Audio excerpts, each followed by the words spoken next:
শিশু কেউ তো বাদ নেই।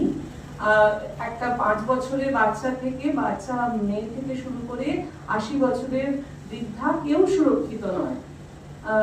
এর বিরুদ্ধে আমরা সবাই গর্জে উঠি, আমাদের আওয়াজ যেন সারা পৃথিবীতে ছড়িয়ে পড়ে, এটাই আমি চাইব। নমস্কার। লাখ মানুষ কিন্তু আমাদের সঙ্গে আজকে একসঙ্গে এসছে, তারা একসঙ্গে আমরা পথ চলছি।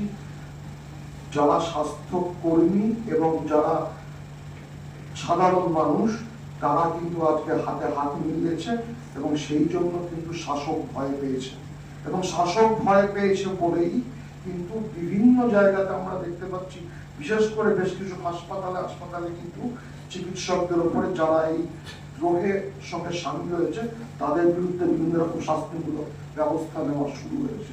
আগামী দিনে হয়তো সেটা বাড়বে। আজকে আপনাদের এটা মনে রাখতে হবে যে